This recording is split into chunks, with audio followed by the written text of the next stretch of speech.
Is there something you need, detective? She helped me at the shelter, and with this job. That I am already aware of. What I am not is what else she tasked you with. Pardon, detective? I know that your position as a servant in this house is not your only job. What did Countess de Vos ask you to do while in this house? She said I had to do what she asked, or I would be back on the street. I didn't want to do it. If anyone found out, I would be the prime suspect.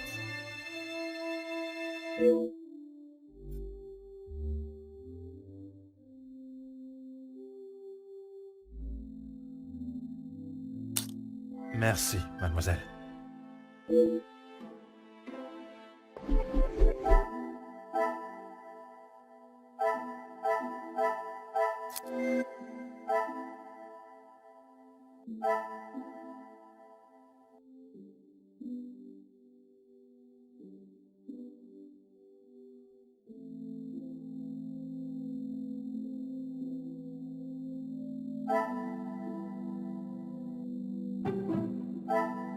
The pieces of the puzzle are finally coming together.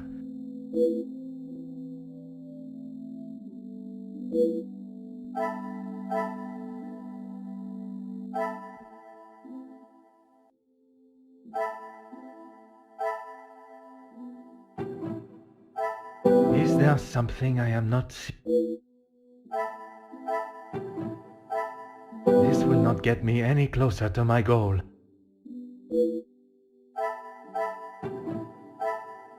Come, my little grey cells.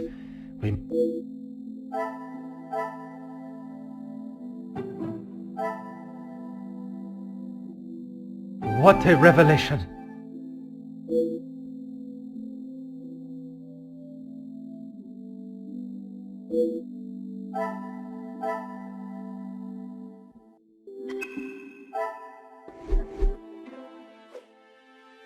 Is there something you need, detective?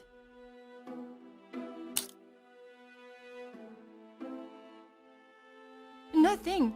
She said I was to take nothing. If it was not something she wished you to take, what was it? She wanted me to find out information about the family and Monsieur Hagen. Why did she request that?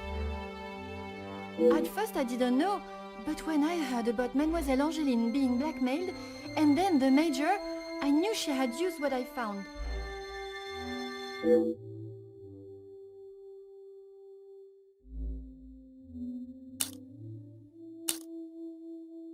I knew Monsieur Archie had a key, and it would be easy to get it from him. You knew that the Major asked Monsieur Sterling to access the safe from time to time, and if anything was ever discovered missing, he would surely take the blame. I never took anything. I only told the Countess what I had found. And that was? About Monsieur Hagen and the Madame's relationship. And Angeline. I'm sure the Countess was pleased to hear such valuable information. She said I had done a good job, but I needed proof. That's why I went back and got the letters last night.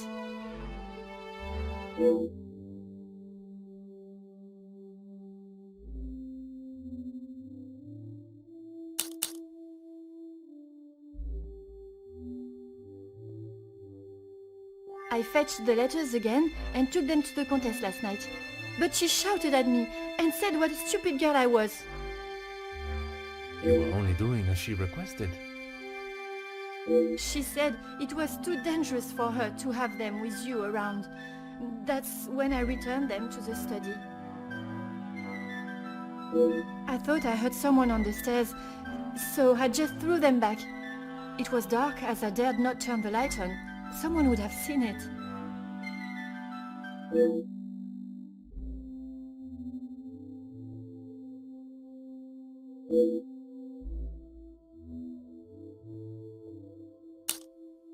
Merci, mademoiselle.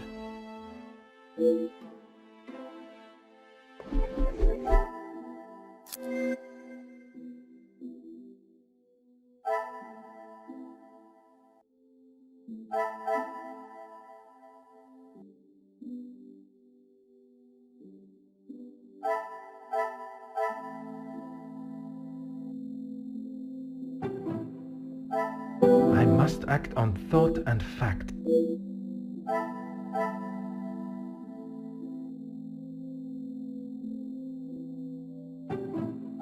I must take a different approach if I am to uncover the truth. Order and method.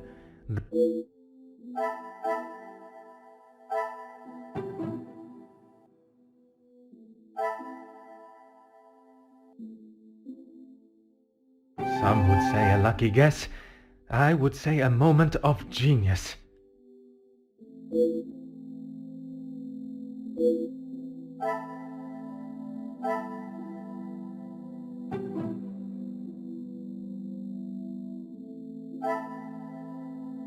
I should not be surprised by my own skills of deduction.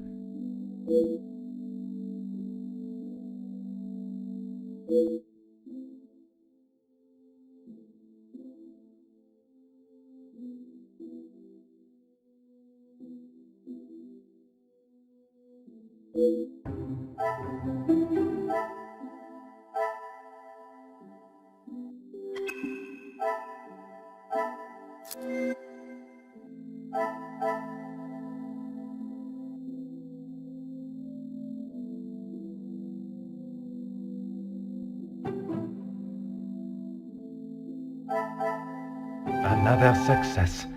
I never doubted myself.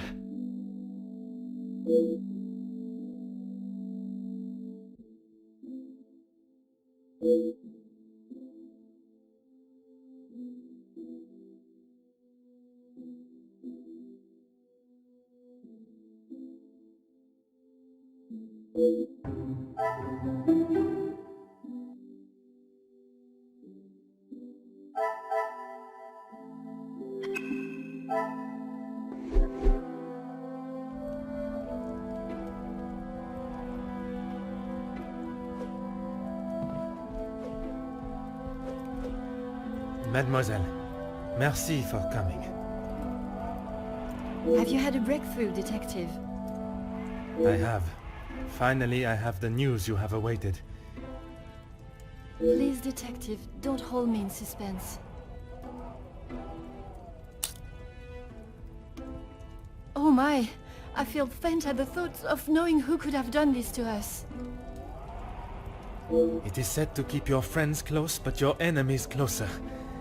It is Countess de Bosch that is behind the letters.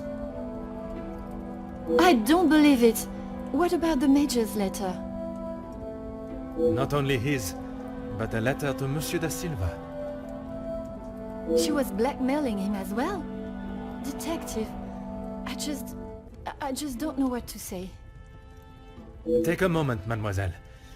It is a lot of information to take in. I just don't understand. why she would do such a cruel thing. She has never been particularly forthcoming with it, only that she was homeless for some time and that she was at the women's shelter before here. And it is there that the Countess abused her power and manipulated her to uncover secrets of the family. All this time she has been working for Margot, doing her dirty work? I am afraid so, mademoiselle.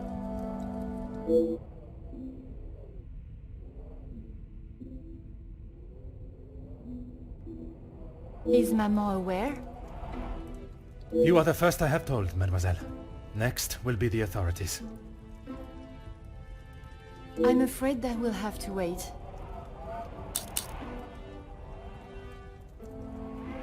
And we will. I want to see her punished to the fullest extent of the law. But we cannot telephone anyone, as the lines are still down.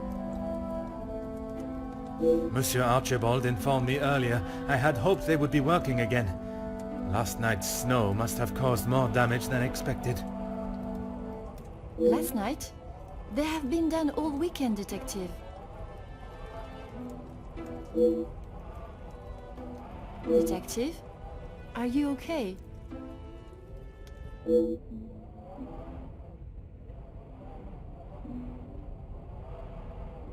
Detective Poirot?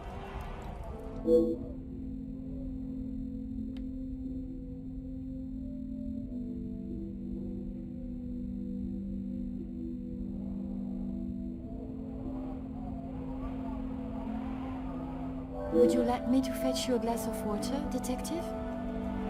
My apologies, mademoiselle. I was taken by surprise for a moment, but I have regained my composure. A glass of water is not required. Would you excuse me? Merci, mademoiselle.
Mademoiselle, what a pleasure to see you. Detective, It is a rather late hour to be wandering the halls. Oh, yes, of course. I do not feel myself, Detective. If that is the case, you should be resting. Allow me to help. No, that's quite all right. I will see to my duties and return to bed.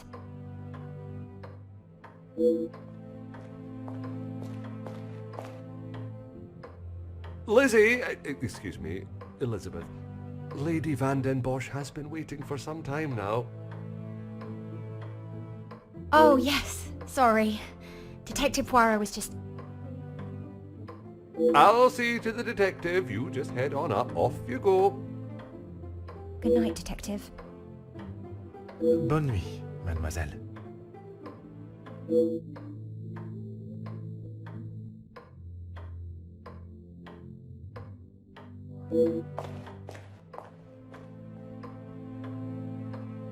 I'm sorry about her, detective. As you can see, she is still not back to her usual bubbly self. This weekend seems to have taken quite a toll on her. She'll be right as rain in a couple of days. Now, what can I help you with? As if by magic you appeared when needed. I would like to speak with you and the remaining staff. If you could gather them in the staff pantry. At this hour, detective? Is that really necessary? I shall be the one that determines what is and what is not necessary, and this is very much the former. As you wish, detective. I'll see if Inge is finished preparing for breakfast.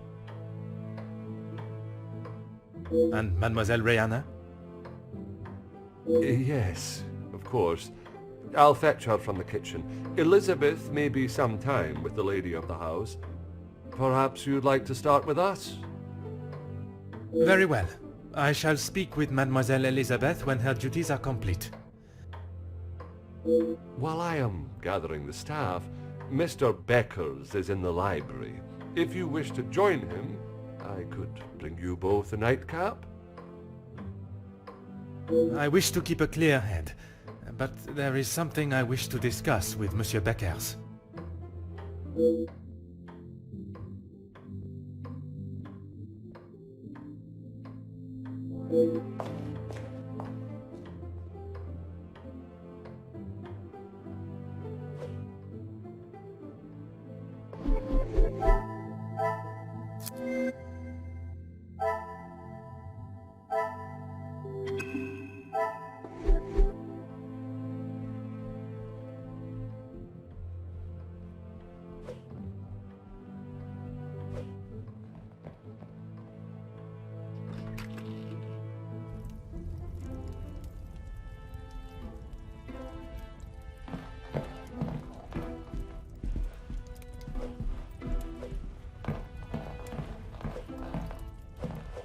Monsieur Beckers, it is rather late.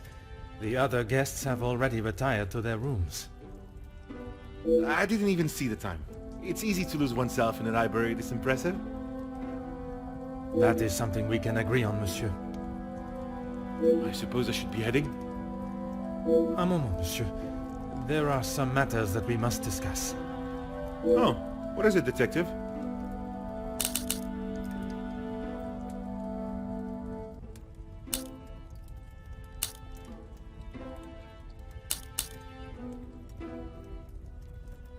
I'm not sure what you mean. Her proposal to make you somewhat of a star, a figurehead for the working man. What would you call that? There was certainly no talk of making me a star. That is not the type of man I am. She wanted to write a piece on my work with the union, and I was happy to oblige.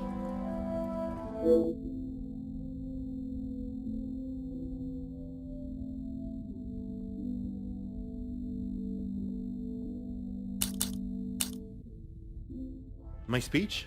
I'm not sure what speech. You may save your false ramblings for your next audience.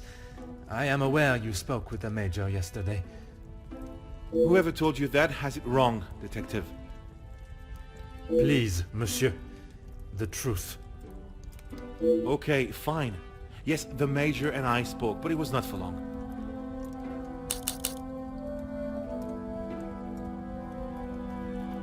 I was trying to convince him to speak with Ernesto. It's time we brought the strikes to an end. And that was best approached by a shouting match? He wouldn't listen to what I said. I spent so long preparing how I was going to convince him, but men like him are only swayed by one thing: money.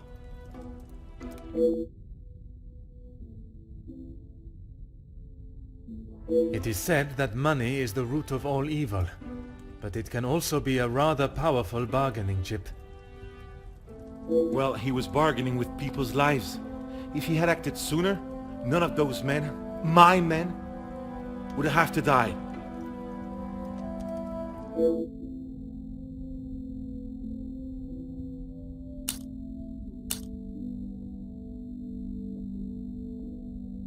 A deal? It was an insult. And that is why you did not sign it? I didn't sign it because the workers deserve so much more, not his pathetic attempts to get them back to work. Did you think there was a chance for a better deal to be made? I know there was. He's a pompous swine that cares for only himself and filling his pockets.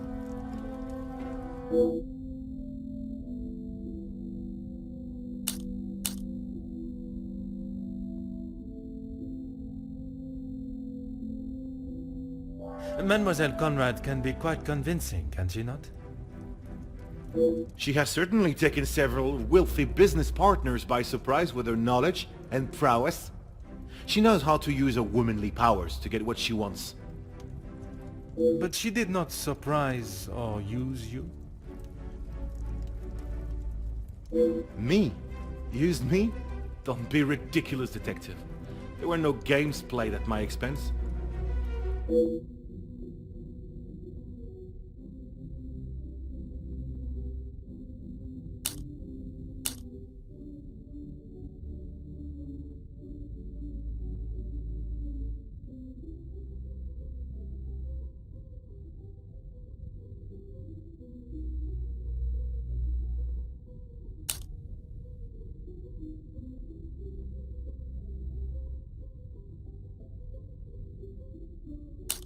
No, she just reminded me of what I was fighting for.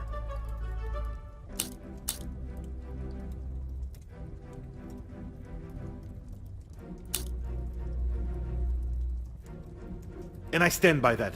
It was an insult. A rather bold move to make such a decision on your own.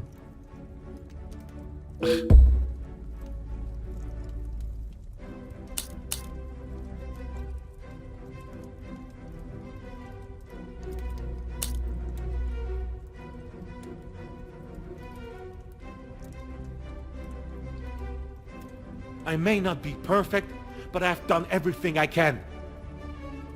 Your efforts fell short in every respect. You claim to be the voice of the people, but you care about no one's voice or benefits but your own. It's not as easy as just signing a piece of paper, detective. It is a heavy weight to bear on one's shoulders. I could... You yourself spoke of Mademoiselle Conrad's cunning in business. And I told you, I was not one of her targets. Tell me then, what was it she reminded you of?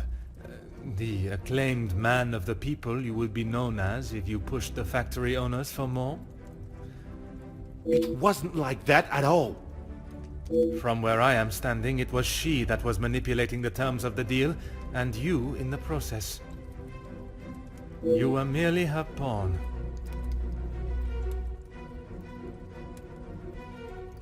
Okay, yes, I know. I shouldn't have listened to her. But what else could I do? Remain an unknown my whole life? I didn't mean for anyone to get hurt. It may not have been your intention, but we both know the result. You rolled the dice with those men's lives for fame, and you lost.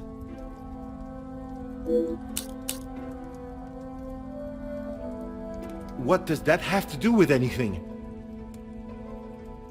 I have often wondered about the competition siblings face in a large family. When you're young, it is the best feeling to know you have family that will stand by you, without even being asked. It is not until everyone starts carving their own path that you realize you're walking yours solo, and those that were beside you are now miles away.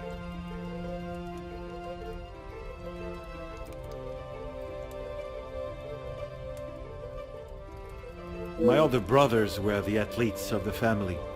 They both played soccer, and were the infatuation of every teenage girl. I'm sure you have seen the type.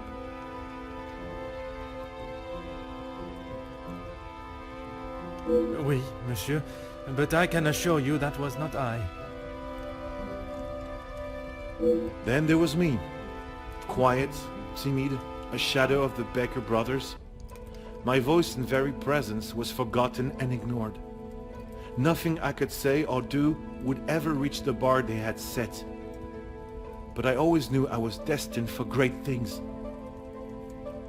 Years passed, and now that I no longer stood in the colossal ombre of my brothers, I could become my own man. When the position of union leader was posted, it was my chance to finally be heard. You hear politicians speak of the little or the common man? Well, that was me. And I knew what we wanted and what we needed. When I spoke, others listened. I held their gaze with a sense of pride, a sense that what I was doing was for the greater good. It was supposed to be my crowning achievement, lead the men to victory over the money-grabbing oppressors. But instead, all I did was lead them to their deaths. Monsieur, it was not at your hands that these men died. The blame cannot lie solely on your shoulders. Those responsible will be punished for their crimes. That you must trust.